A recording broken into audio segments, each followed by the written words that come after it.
To everyone, and thank you so much to ACE Group team of Anupama and others for getting us together. It's an honor to be amongst such a distinguished panel. Thank I'll you, talk Sukhen. about the space planning challenges what we have in the Indian context.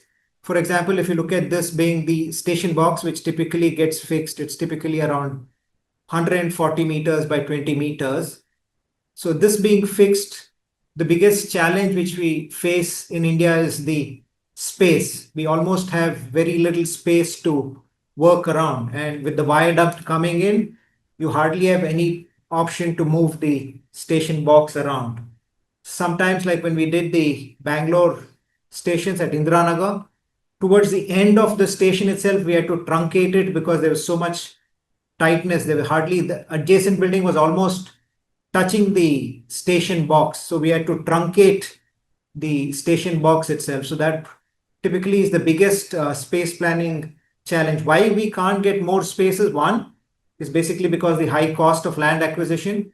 And secondly, we have such sensitive areas, whether it's an educational institutions or a religious space, and no one will give an inch of land. So then we've got to work around with whatever space we have. Once we do this, sometimes since we can't increase the station box, like we had a challenge in Bangalore, even to get the fire egress staircase is a challenge. We don't have an extra piece of land. So sometimes we have to land on the footpath. And then when we're trying to get into the footpath, that's another challenge which we have at times. So like we were trying to get into the footpath, and in India, we don't have very well mapped utilities. So we have some water supply sewage lines shown at times. And then once we begin a little bit of excavation and when we're doing the piling, suddenly we will find that we actually have a live sewage line. And now we have a challenge. You can't really divert sewage line because these are existing neighboring commercial complexes, residents. Not even for one fraction of a second can you divert a sewage line. Water line, somehow you can do a loop around. So, and there are timelines. So we've got to quickly do a workaround, sit with everyone at site, especially thanks to the team, especially the structural engineer. Overnight, they've got to figure out the piling situations and everything. So that's a huge challenge which we all face, but everyone works together in all the projects we have done, whether it's Bangalore, Ahmedabad or Bhopal. The entire team at GEC and even the municipal authorities come together to fix it. In some other stations where ridership is very high, like we had in Ahmedabad, we are not able to increase the size of the station box, and there are very high sensitive areas. So there's a lot of give and take, because I'm saying specifically with the elevated stations. So with the elevated stations, everything is fixed. You don't have much room to play around. Somehow try in the transition space what we have, take that into the calculation, because at no point in any of the stations we can even deviate the egress capacity, because it's based on the stations. Suppose if there is a fire, two full train loads will empty their entire fully loaded people on it, and then how we have to evacuate. So the biggest challenge is the space what we face. Then the other thing which we take into factor while designing is how will actually the vehicles move, because once you erect the piers and all that, you put the things, sometimes even cladding the station boxes becomes a challenge. Like when we're doing Bhopal Metro, we're trying to put these jalis, because they're a sustainable feature. Just to put the jalis is a challenge because the adjacent building is so close by.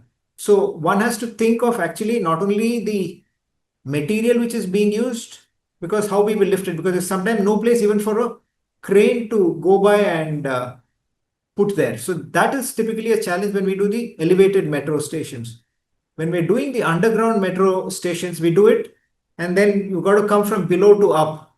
And like when we're doing the Chickpet, those of you who come, the high density areas of Bangalore, Chickpet is there, and all the metro stations, the older heart of the cities, trying to get the entire service core up is such a big challenge because they're high density. the cost of land is astronomical. So trying to move the staircase, the escalators, and the elevators is a huge exercise because it's just not at one level. So you've got to come down quite a few, 3 levels at times. So moving that around is a very big challenge. But most times in India, we somehow manage to do it because we're all famous in that little bit of desi jugaad, push a little bit here, push a little bit there, and somehow successfully we come across. But by and large, it's been nice to be able to do metro stations, trying to keep sustainability in place as well, because we can't increase the station box because more area means you're obviously increasing the carbon footprint. So that being in place is a huge challenge.